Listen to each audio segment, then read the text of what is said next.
All, I think you all are good. Students, we were doing metal and non-metal chapter.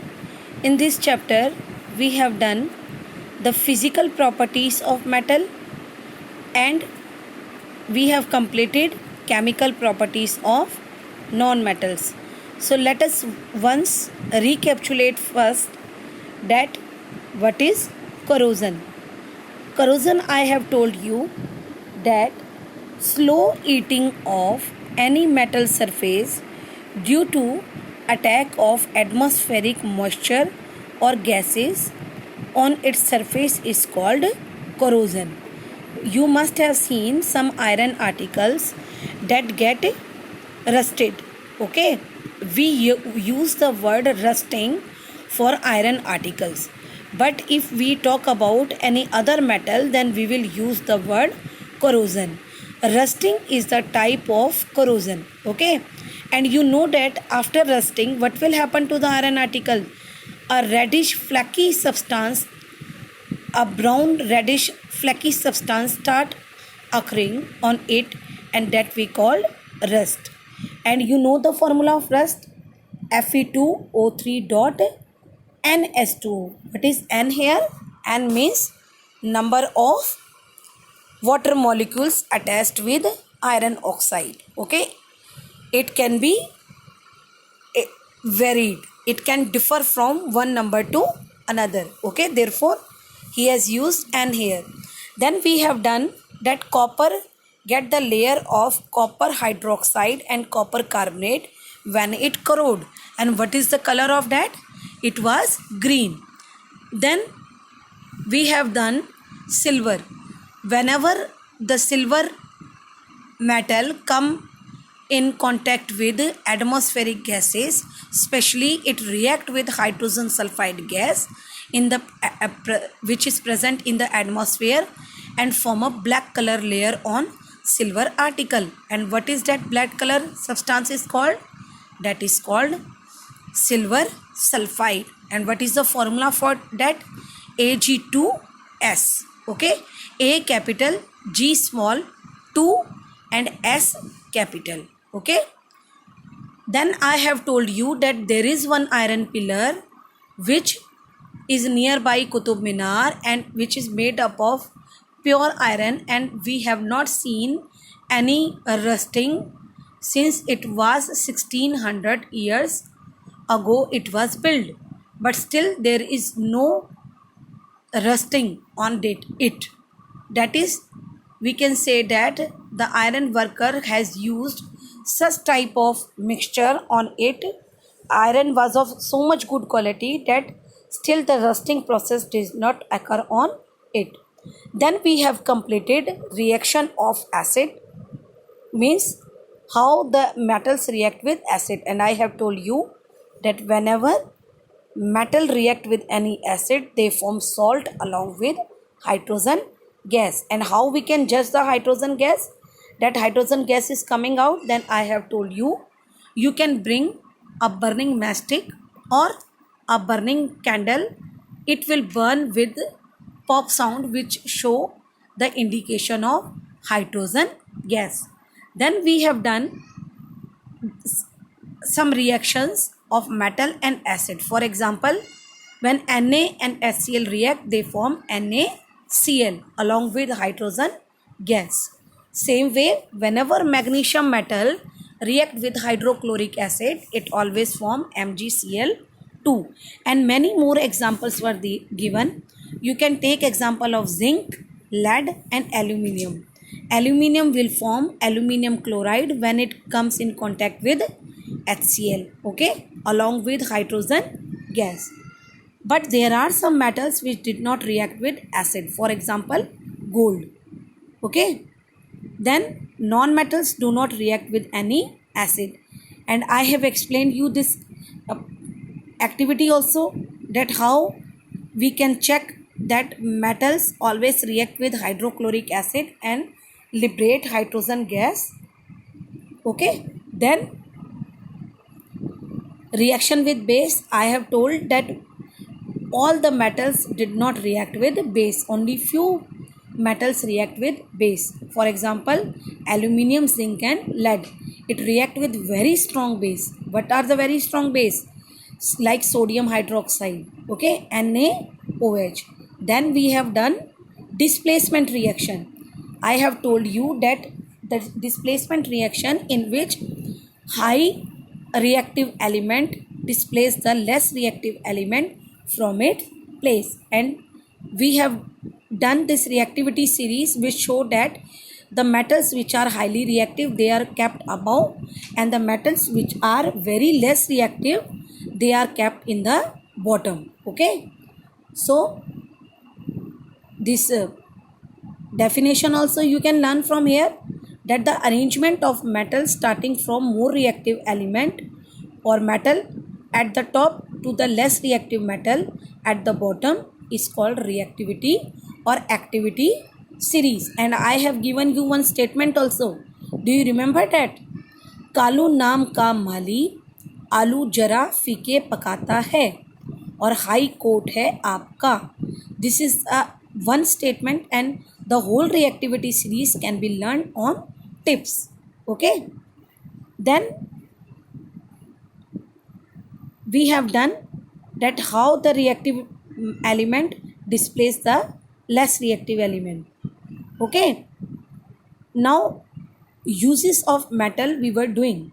So today we will start with uses of metals and non-metals. Students, you know that in our everyday life there are so many uses of metals and non-metals, and we are very much dependent upon these metals and non-metals, and but these uses depend upon their properties. So let us do one by one. If we take iron, due to its high strength and malleable nature, it is used for making heavy machinery.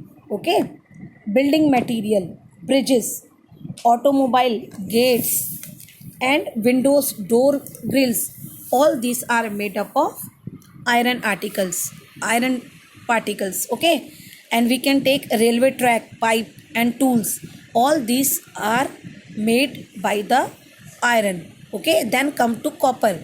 Since copper is very good conductor of heat, means it show thermal and electrical conductivity and ductile also, so it is used for making electrical wires, cables, car radiators, boiler, pipes, utensils and electromagnet.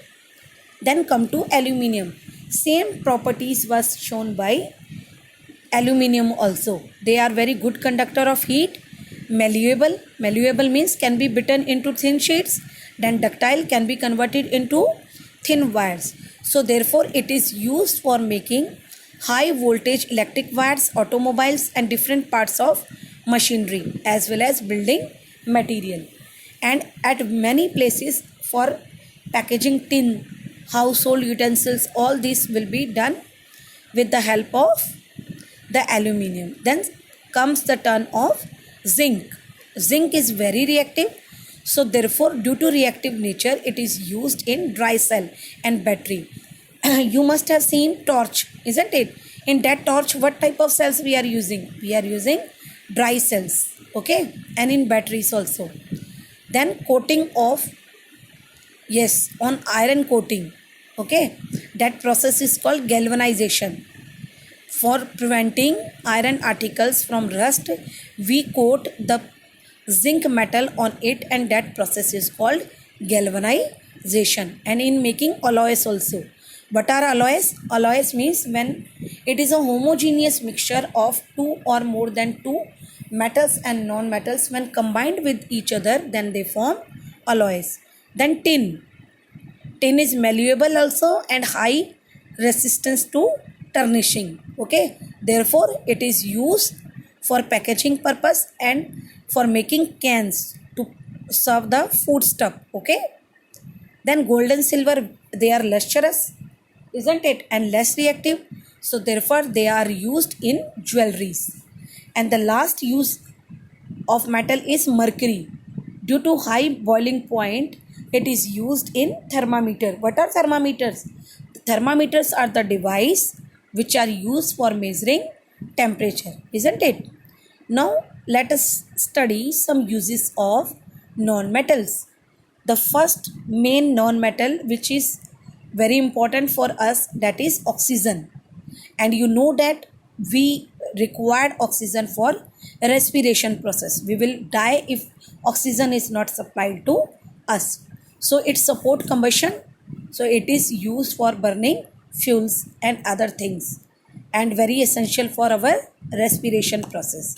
Then chlorine. Chlorine is used for disinfectant. It is used for sterilizing drinking water as well as swimming pool. Okay, you must have seen in 1 week the swimming pool get closed. Why that swimming pool is closed at that day? Do you know that? Since they used to add chlorine to that water, that's why for cleansing purpose they took 1 day and add addition of this chlorine water. Okay, then comes nitrogen. Since nitrogen is very uh, in very high amount, in very high percentage, it is nearby present to us, but we cannot use it as usual. So for plants also, for making fertilizers, ammonia and nitric acid, we are using nitrogen. And very important use, food packaging.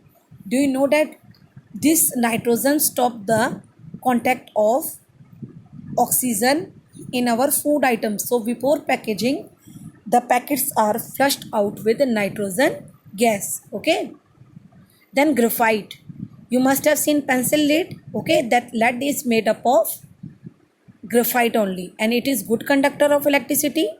So it is used for making electrodes. Electrodes are the rods which are helpful in conduction of electricity, and for making pencil leads. And it graphite is also used as a lubricant. Lubricant means the substance which avoid the friction in machinery parts. Okay, so as a lubricant also it is very good for machine parts. Then diamond, due to shining and hard nature, it is used for jewelry purpose and cutting tools. Do you know that the many very complicated surgeries are done by this diamond coating weapons? Okay, and for cutting purposes also we are using diamond. Then sulfur, it kills fungus and these insects. So it is used as a fungicide and insecticides for killing insects and fungi. Then phosphorus, I have told you that we have two type of phosphorus. One is white and another one is yellow phosphorus, which catch fires quickly. So it is used for making mastic as well as fireworks. Okay, and many times we use it in our that crackers also. So I think all the uses of this metal and non-metal is clear to you.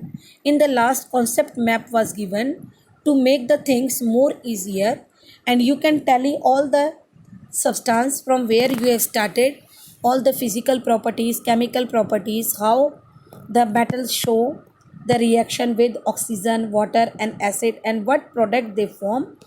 Due to this concept map, you can easily see all the this lesson summary in a short while. Okay, then keywords I think you can do yourself. And next we will do exercise of this chapter. You read this chapter very well and find all the possible answers of the given exercise. So till now, thank you, have a nice day.